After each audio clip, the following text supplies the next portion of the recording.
Bismillahirrahmanirrahim. Assalamualaikum warahmatullahi wabarakatuh. Alhamdulillahi rabbil alamin. Wa ashhadu an la ilaha illallah wahdahu la syarika lah waliyus salihin. Wa ashhadu anna sayyidana wa nabiyyana Muhammadan abdullahi wa rasuluhu as-sadiqul amin. Allahumma salli wa sallim wa barik ala sayyidina Muhammad wa ala alihi wa sahbihi wa man tabi'ahum bi ihsanin ila yaumiddin. Subhanaka la ilma lana illa ma 'allamtana innaka antal alimul hakim. Alhamdulillah wa syukrillah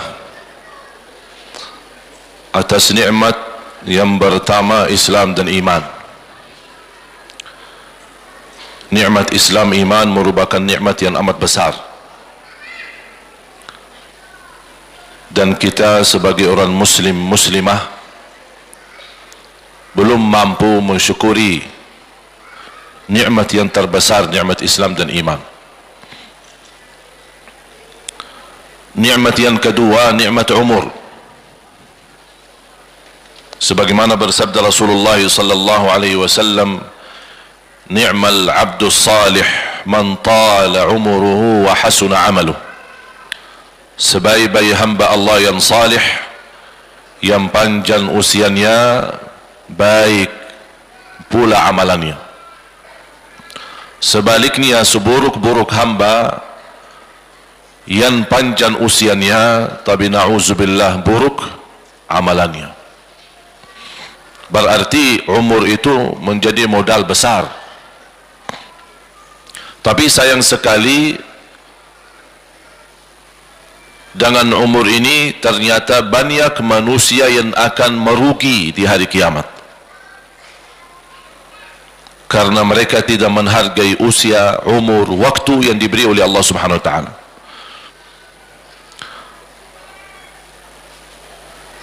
Terkhusus waktu itu sesuatu nikmat yang wajib bagi setiap hamba mengisi maksimal yang terbaik, karena waktu dan usia yang berjalan tidak akan bisa mundur lagi, bahkan tidak bisa dipertahankan. Sekarang kita duduk bersama-sama di majlis ini, itu terhitung umur kita, tapi alhamdulillah terhitung di sisi Allah sesuatu yang bermanfaat. Tapi coba hitung berapa jam, berapa menit yang bisa terlewat begitu sia-sia, dan itu pun dari umur kita. Makanya Allah Subhanahu wa taala bersumpah dalam Al-Qur'an, A'udzu billahi minasyaitonir rajim. Bismillahirrahmanirrahim. Wal 'ashr innal insana lafi khusr illa alladhina amanu wa 'amilus salihati wa tawasaw bil haqqi wa tawasaw bis sabr. Demi waktu, demi masa, innal insana lafi khusr. Dan kalau kita perhatiin dalam Al-Quran, setiap ada ayat sumpah, pasti sesudah sumpah Allah ada sesuatu berita yang sangat penting untuk disampaikan. Wal-laili idza yaghsha wan-nahari idza tajalla wa ma khalaqa adh-dhakara wal-untha inna sa'yakum lashatta. والشمس وضحاها والقمر إذا تلاها والنهار إذا جلاها والليل إذا يغشاها. Ini semua Allah bersumpah, dan Allah Subhanahu wa taala berhak bersumpah dengan apa saja dari makhluknya, dengan matahari, dengan bulan, dengan siang, dengan malam. Wadduha wal-laili idza saja ma wadda'aka rabbuka wa ma qala. والنازعات غرقا والناشطات نشطا والسابحات سبحا والمرسلات عرفا فالعاصفات عصفا. Ini semua ayat sumpah. والعصر إن الإنسان لفي خسر والفجر وليال عشر wasyaf'i wal watr. Ketika ayat sumpah-sumpah ini, selepas ayat bersumpah ini, semua ujung-ujungnya Allah ingin memberikan pesan yang sangat penting untuk kita. Sebagaimana firman Allah, wal asr, demi waktu, demi masa. Ada apa ya Allah dengan sumpah ini? Allah ingin menyampaikan sebab waktu, gara-gara waktu, gara-gara masa, gara-gara usia, innal insana lafi khusr, banyak manusia yang akan merugi, sia-sia. Padahal usia kita dibanding ummah yang terdahulu sangat singkat. Kalau kita dengar berita ummah-ummah terdahulu 300 tahun, 400 tahun, 1000 tahun, 3000 tahun, itu biasa. Kita standar umur umat Nabi Muhammad 60, 70, sedikit melebihi itu. Sekarang kita hitung yang ada di dunia sekarang, mana yang lebih banyak usianya? Yang lebih di atas 60 atau di bawah 60? Yang lebih banyak yang di bawah 60. Kenapa yang di atas 60 sedikit? Karena dah sampai 60 udah mati. Apalagi zaman sekarang yang lebih banyak mati malah muda. Pemuda-pemudi kita banyak yang meninggal dunia. Bisa meninggal dunia mendadak, bisa meninggal dunia tiba-tiba, dia masuk kantor, di kantornya meninggal. Mungkin ibu-ibu jamaah sekalian sering melihat rekaman di YouTube. Silahkan buka di YouTube, kematian mendadak. Cuba lihat, orang pas lagi rapat meeting mati, pas lagi memberikan sambutan mati, memberikan ceramahnya seorang bendakwa mati, joget, nyanyi, musik, mati. Jadi masalah kematian tidak membedakan orang salih bukan salih, dia tua bukan tua, muda bukan muda, bahkan anak kecil pun kalau sudah tiba saatnya meninggal dunia. Tapi bahagialah seorang yang ketika dia meninggal dunia dalam keadaan baik, pas lagi baca Quran, pas lagi salat, pas lagi ada di masjid, pas lagi dia berjalan menuju silaturahim. Mau kemana? Saya mau silaturahim. Sama siapa? Sama tetangga, kerabat, sahabat. Apa ada urusan? Tidak ada urusan. Cuma saya sayang sama dia karena Allah. Allah lihat perbuatannya. Pas dalam perjalanan meninggal dunia, tertulis husnul khatimah, walaupun dia belum sempat mengucapkan kalimat syahadat. Oleh karena itu, orang yang muslim, yang cerdas, yang dia diberikan oleh Allah usia dan umur, dia mampu memaksimalkan, memanfaatkan, susun rapi, mengatur waktu. Dan alhamdulillah, tanda kasih sayangnya Islam, rahmat Islam untuk kita, tidak ada sesuatu yang susah. Salat aja ada waktunya dan terbatas. Saya bayangkan waktu cerita Isra Mi'raj, bagaimana kalau perintah pertama 50 kali salat. Bayangin, 5 aja tidak beres, apalagi 50. Bayangkan, berarti sepanjang usia kita sibuk hanya laksanain salat. Setiap 18 menit, 20 menit salat, habis salat, azan lagi salat, salat, azan lagi salat. Tak bisa beraktivitas. Tapi dikurangi dari rahmat Allah subhanahu wa ta'ala, dari 50 menjadi 5, tapi pahalanya tetap 50. Dan banyak karunia yang Allah berikan. Memang Allah tidak memberikan kepada kita usia sebagaimana ummah-ummah terdahulu, tapi Allah berikan amalan yang bisa mencapai usia mereka. Satu malam Lailatul Qadar, kalau diterima di sisi Allah, sudah tertulis dalam buku amal ibadah kita 83 tahun. Berarti kalau 10 kali ketemu Lailatul Qadar, berarti usia ibadah kita 830 tahun. Sama dengan ummah-ummah terdahulu. Padahal kita belum tentu sampai usia 83 tahun. Subhanallah wa bihamdi 100 kali. Barang siapa sebagaimana bersabda Rasulullah SAW, man qala subhanallah wa bihamdi fil yawmi 100 marrah huttat anhu khatayah wa in kanat mithla zabadil bahr. Barang siapa yang mengucapkan 100 kali subhanallah wa bihamdi dalam sehari, diampuni segala dosanya walaupun dosanya lebih besar daripada puih laut. Bisa nggak diukur puih laut? Berapa besarnya, berapa banyaknya? Tidak bisa. Sepanjang pantai, sepanjang pinggiran laut, semua itu puih laut. Tidak bisa dihitung, tidak bisa ditimbang, tidak bisa diukur. Biarpun dosanya lebih besar dari itu, hanya 100 kali subhanallah bihamdi dalam sehari, Allah ampuni segala dosa kita. Subhanallah. Berapa lama subhanallah bihamdi 100 kali? Saya sendiri baca 4 menit. Tak lebih, 4 menit. Tapi berapa kita rugi? Ternyata 4 menit bisa menjamin ampunan dosa. Bagaimana kalau setiap hari itu dilakukan? Rasulullah SAW menawarkan sahabatnya, ayajazu ahadukum an yakuna lahu fil yawmi wal layla alfa hasanah?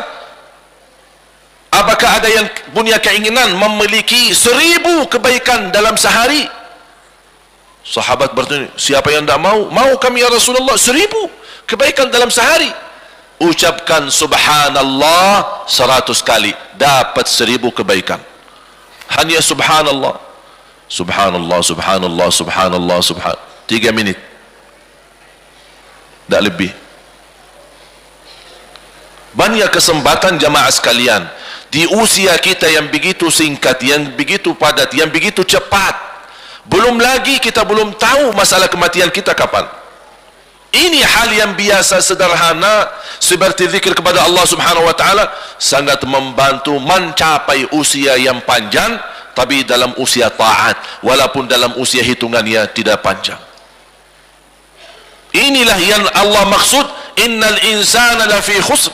Manusia memiliki banyak kesempatan untuk mengisi kebaikan, tapi mereka merugikan. Kalau lagi sakit, apa yang harus buat? Kalau lagi sakit, apa yang harus buat? Berobat kan? Berobat kan? Habis berobat, alhamdulillah banyak yang bisa kembali sehat, kembali alhamdulillah beraktivitas. Berarti sehat, kehilangan kesehatan bisa kembali insya-Allah. Rugi usaha, dan insya-Allah kepercayaan kita kepada Allah bangkit kembali dengan bantuan saudara dan keluarga, insya-Allah bisa dengan modal baru dan usaha yang lain, insya-Allah bisa kita berkembang. Berarti rugi usaha, masih ada luang lagi untuk kita berusaha lagi. Banyak hal yang kita rugikan bisa dikembalikan dengan ikhtiar, bekerja keras dan tawakal kepada Allah Subhanahu wa taala. Kecuali satu hal yang tidak bisa dikembalikan, waktu, umur. Malam tidak bisa tahajud, aduh rugi, kapan saya ganti? Tidak ada, sudah malam, tunggu malam besok. Kalau masih punya usia sampai malam besok. Makanya selalu saya sampaikan ke jemaah, jangan tinggalkan salat malam, walaupun 2 rakaat, tutup dengan witir. Karena salat malam tidak harus 8, salat malam tidak harus 10. Sedikit demi sedikit diistiqamahkan, lebih baik daripada banyak tapi terputus. Salat malam tidak harus tidur dulu. Sering saya sampaikan, kaget, katanya harus tidur dulu.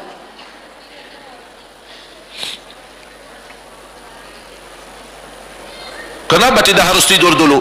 Karena salat malam waktunya bukan jam 12, bukan jam 1, bukan jam 2. Waktu salat malam mulai habis isya sampai subuh. Di awal boleh, di tengah malam boleh, di akhir malam boleh. Memang lebih baik di akhir sepertiga terakhir. Tapi ini kembali kepada kondisi kita masing-masing. Ada ibu-ibu merasa, aduh kalau jam 3 aku aja tidur jam 1. Ada orang yang alhamdulillah jam 9, jam 10 udah bisa tidur. InsyaAllah rutin jam 3 saya bisa bangun santai-santai, bisa tahajud. Tapi ada ibu-ibu lagi galau, tak bisa tidur, kefikiran, ada urusan sama suami kah, ada urusan anak kah, ada urusan hutang sana sini kah, pusing, tak bisa tidur, bolak-balik baca ayat Al-Kursi berkali-kali, bahkan habis surah Al-Baqarah tapi tak bisa tidur juga. Itu bagaimana solusinya? Kalau sudah, ya Allah, udah jam 2 mulai ngantuk, ketiduran, belum dijamin bisa bangun. Syukur-syukur kalau bangun subuh. Makanya ini kembali kepada keadaan kita. Ketika kita merasa diri kekhawatiran, ketiduran, tidak bisa bangun, segera ambil air wudu, salat semampunya, 2 rakaat boleh, 4 rakaat boleh, 6 rakaat boleh, sesuai kemampuan kita. Tutup dengan witir, 1 rakaat boleh, 3 rakaat boleh, 3 rakaat pun sekaligus boleh, atau dipisahkan 2 dan 1. Udah, habis itu tidur. Sudah tertulis dalam buku amal ahli witir. Kalau bangun lagi masih ada waktu, kira-kira 20 menit, ingin tahajud, boleh tahajud, tapi tidak boleh witir lagi, karena Rasul melarang 2 kali witir dalam 1 malam. La witrani fi laylah. Tidak ada witir 2 kali. Ada yang tanya, apa sih dasarnya kalau boleh kita salat sebelum tidur? Ada 3 hadis dan 3 amalan yang Rasul sampaikan kepada 3 sahabat. Abu Dzar radhiyallahu an, Abu Hurairah radhiyallahu an, dan beberapa sahabat yang lain yang mendapatkan wasiat yang sama. Saya ambil satu contoh hadis Abu Hurairah radhiyallahu an. Abu Hurairah radhiyallahu anhu berkata, Rasulullah telah memberikan kepadaku 3 amalan. Ausani khalili bi 3. Ausani khalili bi 3. Rasul telah memberikan kepada aku 3 amalan. Ini kata siapa? Abu Hurairah radhiyallahu anhu. Yang pertama, an asuma min kulli syahr 3 ayyam. Setiap bulan puasa 3 hari. Ini amalan pertama. Dijelaskan di hadis yang lain, yang dimaksud 3 hari setiap bulan adalah ayyamul bid, 13, 14 dan 15. Amalan yang kedua, wa an usalli duha, jaga salat duha. Yang ketiga, wa an utira qabla an anam. Wahai Abu Hurairah, jaga witir sebelum tidur. Ini wasiat Rasul kepada Abu Hurairah. Saya begitu baca hadis ini yang sahih, saya pun terkejut. Sepertinya Rasul sudah tahu akhir zaman umatnya bakal suka ketiduran, makanya sudah ada solusi dari zaman Rasul. Abu Hurairah, jaga witir sebelum tidur. Ini buatmu dan umatku yang nanti datang yang suka ketiduran. Udah, Rasul sudah kasih jawabannya. Daripada rugi, tidak sama sekali dapat pahalanya, Rasulullah SAW mengingatkan, innallaha witrun yuhibbul witr fa'awtiru. Allah maha witir, Allah cinta witir, jagalah witir. Tahu enggak ibu-ibu jamaah sekalian, di mazhab Imam Hanbali ada satu pendapat di dalam mazhab Imam Hanbali, orang yang tidak rutin salat witir tidak boleh jadi saksi nikah.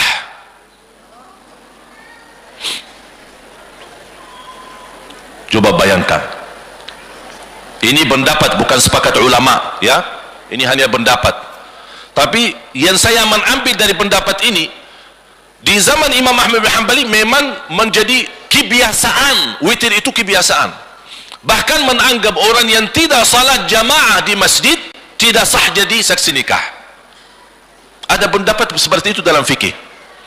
Bagaimana yang tidak salat sama sekali?